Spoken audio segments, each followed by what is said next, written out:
Oke, selamat datang kembali di diskusi kita. Hari ini kita bakal bedah pemikiran seorang filsuf keren dari abad ke-19, Ralph Waldo Emerson, lewat karyanya The Conduct of Life. Betul. Anda sudah kasih kita beberapa kutipan kunci dari buku ini yang intinya ngomongin gimana sih cara hidup yang berisih di tengah segala keterbatasan dan tantangan. Betul sekali. Emerson di sini nggak main-main ya. Dia langsung ngebahas pertanyaan-pertanyaan fundamental gitu. Soal takdir versus kekuatan diri, terus apa sih makna kekayaan sejati itu? Budaya, perilaku, bahkan sampai ilusi yang sering bikin kita, kesasar. Iya benar. Nah, tugas kita sekarang ini menyajikan intisari pemikiran Emerson ini buat Anda. Dengan cara yang paling ngena dan relevan gitu. Siap. Kita punya amunisi nih dari esai-esai pentingnya.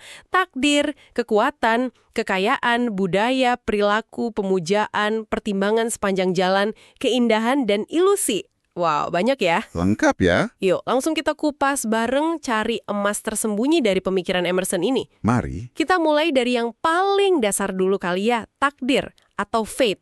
Emerson ini mengakui kalau hidup itu keras. Iya, dia nggak menghindar dari situ. Kita dibatasi banyak hal, bencana alam kayak gempa bumi, terus penyakit yang bisa melenyapkan suku, bahkan biologis gitu sendiri. Iya, dia nggak romantis soal ini. Dia bilang warisan leluhur, tetesan hitam katanya. Terus temperamen, iklim, bentuk fisik kita, itu semua kayak tembok pembatas gitu. Alam itu bisa kasar dan masam, kata dia. Nggak peduli sama kita. Wah, agak pesimis ya kedengarannya. Nah, tapi justru di sini menariknya. Emerson nggak berhenti di situ. Dia nggak nyuruh kita, pasrah bongkokan gitu aja. Nah, ini dia. Setelah fate, Emerson langsung kasih lawannya kan? Power atau kekuatan. Betul, antitesisnya. Jadi kalau takdir itu tembok, kekuatan itu kemampuan kita buat manjat, ngelubangin, atau bahkan ngubah tembok itu jadi pondasi. Gitu bukan? Tepat sekali. Kuncinya di mana coba? Di mana tuh? Di pikiran dan kemauan. Emerson bilang, takdir itu sebenarnya penyebab yang belum kita ngerti. Oh, jadi bukan sesuatu yang mutlak gitu ya? Iya.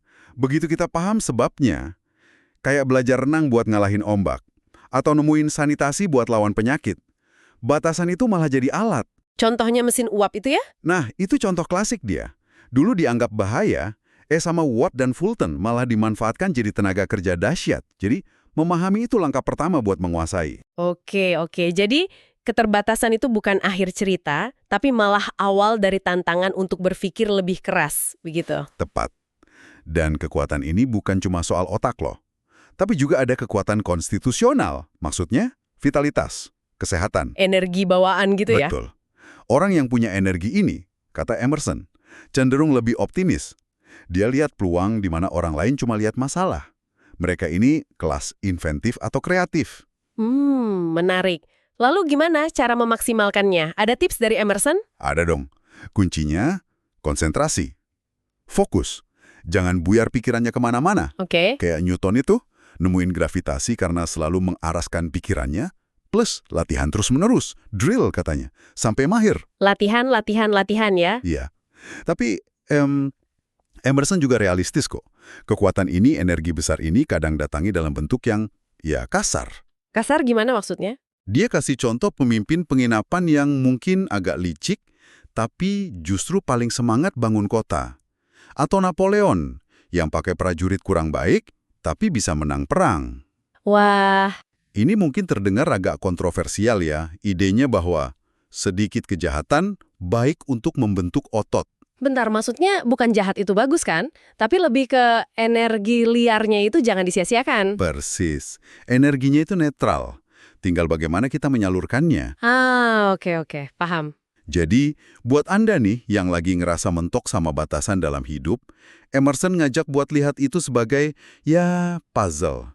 Puzzle yang bisa dipecahkan lewat pikiran, kemauan, dan fokus. Energi dari dalam diri ya, itu kuncinya. Betul. Oke, dari kekuatan internal kita pindah nih ke dunia eksternal. Kekayaan atau wealth. Ini juga unik ya cara pandang Emerson, bukan cuma soal tumpukan uang. Betul banget. Buat Emerson, kekayaan sejati itu bukan soal punya apa, tapi soal kemampuan. Kemampuan apa tuh? Kemampuan mengubah alam jadi sesuai ide kita. Orang kaya sejati itu yang bisa memanfaatkan kemampuan semua orang, menggabungkan sumber daya jadi sesuatu yang baru. Wow, Dia bilang ini soal kekuatan, bukan permen. Kekayaan itu alat untuk mewujudkan visi. menarik. Jadi kekayaan itu semacam perpanjangan power tadi ke dunia material ya. Dan ada dimensi moralnya juga. Banget. Dia bilang nilai uang itu tergantung buat beli apa. Kejujuran di pusat bisnis, dia nyebut State Street di Boston waktu itu ngaruh ke nilai properti di seluruh negara bagian. Serius? Sampai segitunya? Iya, ekonomi itu menurutnya berakar pada kepercayaan dan hukum alamiah supply demand, bukan cuma angka di atas kertas. Tapi dia juga ngasih warning, jangan sampai kita diperbudak sama harta. Pengeluaran harus sesuai jenius atau bakat kita. Maksudnya gimana tuh, pengeluaran sesuai jenius? Ya, kalau kita berbakat musik, beli alat musik itu investasi. Tapi kalau beli barang mewah cuma buat pamer, itu pemborosan energi. Nggak sesuai jenius kita. Oh, oke. Jadi fokus ke pengembangan diri ya? Tepat. Kesia-siaan itu mahal, tapi nggak menghasilkan apa-apa. Dia juga hati-hati sama kepemilikan tanah. Katanya tanah bisa memiliki pemiliknya, bikin nggak bebas. Intinya, kekayaan itu alat bukan tujuan akhir. Oke, masuk akal. Nah, setelah punya alat berupa kekayaan, gimana kita menggunakannya untuk pengembangan diri? Kita masuk ke culture atau budaya. Ini bukan cuma soal nonton teater atau baca buku klasik kan? Jauh lebih luas dari itu. Bagi Emerson, budaya itu proses memoles diri, melampaui keahlian sempit. Maksudnya gimana? Dia kritik tuh ilmuwan yang cuma fokus ke detail kecil, tapi nggak lihat hubungan besarnya dengan kemanusiaan. Katanya, penyawa lebih penting dari rumah. Manusia di balik ilmunya itu yang utama. Oke, tantangan terbesarnya apa dalam budaya ini? Egoisme. Itu dia. Orang pintar yang malah terjebak di kehebatannya sendiri gitu. Persis, merasa paling benar, nggak bisa terima kritik, jadi kehilangan koneksi sama dunia luar. Budaya sejati, kata Emerson, justru membunuh ego itu. Wah, membunuh ego. Keras juga ya? Ya, tujuannya biar membuka pikiran kita ke perspektif yang lebih luas, ke kebenaran universal. Dan caranya nggak cuma lewat buku aja. Nggak melulu. Pengalaman praktis itu penting banget. Menari, berkuda, dia bilang, penunggang yang baik di atas kuda yang baik, itu puncak dunia. Bahkan ngobrol santai di jalanan. Ngobrol di jalan? Iya, semua itu liberalisator katanya, pembebas pikiran. Traveling juga bagus, terutama kalau lagi suntuk, buat lihat dunia dari sudut pandang baru. Kota dan desa gimana? Dua-duanya ada bagusnya. Kota bagus buat ketemu orang hebat, tapi juga ngajarin kita buat nggak sok penting, gitu. Rendah hati. Tapi ini nggak gampang kan ya? Katanya budaya tingkat tinggi itu cuma buat yang berani. Ya, karena butuh mental baja. Harus siap terima kekurangan teman, hadapi kesulitan, bahkan mungkin dicemooh publik kalau kita pegang prinsip yang beda. Waduh, Popularitas itu untuk boneka, katanya. Makanya kesendirian atau solitude itu penting buat mikir jernih, lepas dari kebisingan opini massa. Jenius butuh itu. oke. Jadi, buat para pendengar, kekayaan itu mungkin soal seberapa jauh Anda bisa mewujudkan ide jadi nyata ya. Dan budaya itu perjalanan panjang buat mengikis ego, membuka diri pada pengalaman, termasuk yang sulit, biar jadi manusia yang lebih utuh dan bijak. Kurang lebih begitu. Oke, dari pengembangan diri, kita geser dikit ke cara kita tampil di dunia, perilaku atau behavior. Ini bukan cuma soal sopan santun basa-basi kan ya? Bukan sekadar itu. Emerson bilang, ini bahasa jiwa yang sunyi. Bahasa jiwa? Iya. Cara kita bersikap itu ngomong lebih banyak daripada kata-kata kita. Fungsi dasarnya memang biar kita bisa tahan satu sama lain, nggak kasar. Tapi fungsi tertingginya, yaitu tadi, mengungkapkan karakter asli kita. Apa kunci perilaku yang baik menurut Emerson? Kemandirian, self-reliance. Orang yang nggak mandiri cenderung mengganggu, katanya. Masuk akal? Dan dia sangat menekankan soal ekspresi wajah, terutama mata. Mata ya? Kenapa mata? Mata itu dialek okuler yang jujur banget katanya. Nggak bisa bohong kayak lidah. Wajah kita ini kayak peta sejarah leluhur dan juga keinginan-keinginan kita. Wah, dalam juga ya. Tapi kan bisa aja orang pura-pura baik, polesan luar gitu. Nah, itu dia poinnya. Alam selalu memberi premi pada realitas. Kalau kita bersikap baik cuma buat efek, ya orang akan tahu itu cuma acting. Cepat atau lambat ketahuan ya. Iya, patatrama sejati itu yang mengalir alami dari karakter yang kuat dan jujur, nggak dibuat-buat. Oke, ini nyambung banget nih kayaknya sama ide keindahan atau beauty. Bukan cuma soal fisik yang cantik atau ganteng kan ini? Sama sekali bukan cuma itu. Keindahan sejati menurut Emerson itu terkait sama fungsi yang pas, kesederhanaan, nggak ada bagian yang sia-sia, terus keharmonisan dengan keseluruhan dan keseimbangan. Jadi kayak harmoni gitu ya? Betul, ada kualitas yang bertahan lama dan menanjak di dalamnya. Itu kayak kesehatan yang memancar keluar. Dia cerita soal orang cantik yang bisa bikin heboh massa, tapi intinya bukan di situ ya? Contoh itu cuma buat nunjukin kekuatan visual aja sih, tapi dia langsung bilang, keindahan sejati itu lebih dalam dari itu. Lebih dalamnya gimana? Keindahan itu keadaan normal yang selalu diusahakan alam. Kalau ada kejelekan, itu karena kita atau leluhur kita tidak menjaga hukum alam. Tapi yang lebih penting, kata Emerson, kunci kejelekan itu bukan bentuknya, tapi karena tidak menarik. Tidak menarik, maksudnya? Iya. Kualitas hebat kayak kepemimpinan atau kecerdasan atau penemuan itu bisa bikin bentuk fisik apapun jadi menarik. Jadi bukan cuma soal proporsi wajah atau badan. Jadi keindahan tertinggi itu apa dong? Keindahan batin yang terungkap. Ekspresi pikiran dan karakter yang mengalir keluar secara alami. Itu yang benar-benar memukau dan abadi. Itu yang menghubungkan kita ke sesuatu yang ilahi. Ilahi ya? Nah, ini pas banget. Puncak dari semua ini, muaranya adalah pemujaan atau worship. Agama, spiritualitas.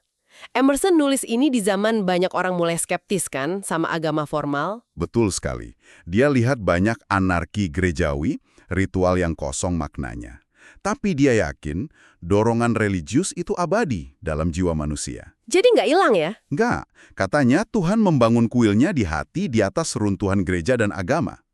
Agama itu cerminan pemujanya. Kalau pemujanya dangkal, ya agamanya jadi dangkal juga. Terus obatnya apa dong buat agama yang kosong itu menurut dia? Kembali ke akal sehat ibu. Maksudnya, kembali ke pengalaman moral langsung kita sehari-hari. Pengalaman moral. Ya. Ada hubungan erat antara kecerdasan dan moralitas. Hati yang baik itu bikin penilaian jadi lebih jernih. Hukum moral itu sama pastinya kayak hukum fisika, kata dia. Sebab akibat berlaku. Orang kuat percaya sebab akibat, yang lemah percaya keberuntungan. Jadi nggak bisa lari dari konsekuensi ya? Apa kunci pemujaan sejati kalau gitu? Ketulusan dan kerendahan hati, itu intinya. Dia cerita soal Santo Philip Neri yang ngetes calon nabiah itu kan. Intinya nunjukin kalau tanpa kerendahan hati, klaim spiritual itu ya kosong belaka. Kita nggak bisa bohong soal siapa diri kita. Semua itu terpancar dari tindakan dan sikap kita sehari-hari. Jadi pemujaan itu bukan cuma ritual di tempat ibadah ya? Bukan cuma itu. Pada dasarnya, pemujaan itu hidup selaras dengan tugas kita, dengan integritas. Keabadian itu bukan soal lama hidup, tapi soal kualitas jiwa kita. Agama masa depan, kata Emerson, haruslah intelektual, berbasis sains, moral, jujur, tanpa kepura-puraan. Oke, jadi ringkasnya buat Anda nih, cara Anda bersikap, behavior, apa yang Anda anggap indah, beauty, dan inti keyakinan Anda, worship, semua itu satu paket yang nunjukin kualitas jiwa Anda. Emerson ngajak kita buat jujur ke diri sendiri, hargai realitas, dan temukan makna spiritual dalam pengalaman hidup sehari-hari. Gitu ya? Tepat sekali. Nah, di bagian akhir nih, Emerson ngajak kita merenung lebih luas soal pertimbangan sepanjang jalan dan peran ilusi dalam hidup. Hidup itu katanya lebih ajaib daripada bisa diajarin ya? Iya, dia bilang kita jarang bisa kasih nasihat yang benar-benar berguna ke orang lain. Tapi semangat itu nular. Kita belajar dari jiwa-jiwa besar, bukan dari basa-basi kelas atas yang dangkal. Dia juga kritik orang yang suka ngeluhin massa atau orang banyak kan? Betul. Fokusnya harus ke individu unggul yang muncul dari situ. Alam itu efisien katanya. Butuh banyak gagal buat satu yang berhasil. Tapi bahkan yang gagal atau sampah masyarakat pun ada gunanya. Kok bisa? Menurut Emerson, iya. Alam itu pintar daur ulang. Mengubah kedurjanaan menjadi kebaikan dalam skala besar. Keberadaan kita sendiri aja udah jadi bukti kalau kita dibutuhkan di dunia ini. Wah, cara pandang yang menarik. Dan yang penting apa katanya? Jaga keceriaan. Nah, itu dia. Kenapa keceriaan penting banget? Kenapa tuh? Kekuatan berdiam bersama keceriaan, katanya. Harapan bikin kita produktif. Sementara keputusasaan itu nggak kreatif sama sekali. Orang murung itu beban, katanya. Haha, iya juga ya. Makanya, cari teman yang bisa bikin kita jadi versi terbaik diri kita. Itu vital banget. Oke. Terakhir nih, soal ilusi. Ini konsep yang agak gelap tapi penting ya. Banget. Dia mulai dengan cerita Gua Mammoth itu kan. Ada ruang bintang yang indah banget, tapi ternyata cuma tipuan cahaya di langit-langit gua. Oh iya. Nah, hidup kita, kata Emerson, penuh ilusi kayak gitu. Dari cara kita lihat dunia pakai indera, sampai mimpi masa kecil dan ambisi-ambisi kita pas dewasa. Dunia ini kayak karnaval topeng raksasa. Dan kita cenderung nggak suka kalau ada yang ngebongkar ilusi kita. Haha, iya gak, Mak? Kita semua punya mainan ilusi masing-masing. Tapi ada tingkatannya loh, dari yang kasar, kayak kesenangan sesaat, sampai yang halus dan indah, kayak seni atau cinta. Terus gimana dong? Kuncinya apa? Kuncinya, kata Emerson, jangan main-main sama diri sendiri. Boleh aja kita tertipu sama dunia luar, tapi jangan menipu diri sendiri. Itu intinya. Jadi jangkar kita di tengah badai ilusi ini apa dong? Kejujuran pada diri sendiri, itu dia. Bicaralah seperti yang Anda pikirkan. Jadilah diri Anda apa adanya. Bayar utang Anda dalam segala jenis. Otentisitas. Otentik ya? Itu dasar dari hubungan baik, spiritualitas, seni. Kaya kau miskin, itu cuma kostum katanya. Yang penting posisi kita yang sebenarnya di alam semesta ini. Ada kutipan Persia yang dia pakai itu ya, bagus banget. Tertipu engkau pasti, maka jadilah orang bodoh karena kebajikan, bukan karena keburukan. Maksudnya gimana tuh? Ya kalaupun kita harus terperangkap ilusi, pilihlah ilusi yang mulia. Ilusi yang bikin kita jadi lebih baik, bukan lebih buruk. Bisa dibilang gitu. Oke. Dan pengingat terakhirnya, di tengah semua perubahan dan topeng ini, prinsip-prinsip abadi kayak kebenaran dan keadilan, para dewa istilahnya, itu tetap ada. Nggak terpengaruh sama sandiwara kita. Wah, dalam banget ya kupasan kita soal Emerson ini. Jadi kalau dirangkum nih, tema utamanya itu soal pertarungan abadi antara takdir versus kekuatan diri kita ya. Pentingnya mandiri, fokus. Betul. Hubungan dunia materi dan spiritual. Dan gimana pikiran serta kemauan kita itu bisa ngebentuk realitas kita sendiri. Terus soal makna kekayaan sebagai alat realisasi ide, bukan cuma numpuk harta, budaya sebagai cara melampaui ego. Perilaku sebagai cermin jiwa, keindahan yang ternyata akarnya di fungsi dan kebenaran batin, sama pemujaan sejati yang ada di integritas moral kita sehari-hari. Dan yang paling penting mungkin ini ya, di dunia yang penuh ilusi ini, pegangan kita adalah jujur sama diri sendiri. Jadi diri sendiri, bukan hidup buat pencitraan. Tepat. Nah, sebagai penutup nih, mungkin buat Anda renungkan, Emerson pernah bilang kurang lebih begini. Satu-satunya jalan keluar adalah kinerja. Anda harus melakukan pekerjaan Anda sebelum Anda akan dibebaskan. Melakukan pekerjaan kita ya? Iya, jadi mungkin pertanyaannya bukan gimana cara lari dari tantangan atau ilusi hidup ini, tapi lebih ke gimana kita melakukan pekerjaan kita. Gimana Anda mendefinisikan dan menjalankan pekerjaan unik Anda dalam hidup ini dengan sadar, dengan kuat, dan yang penting, dengan jujur. Pertanyaan bagus itu untuk dibawa pulang. Terima kasih sudah menyimak diskusi mendalam kita kali ini ya. Sama-sama. Sampai jumpa di penjelajahan kita berikutnya.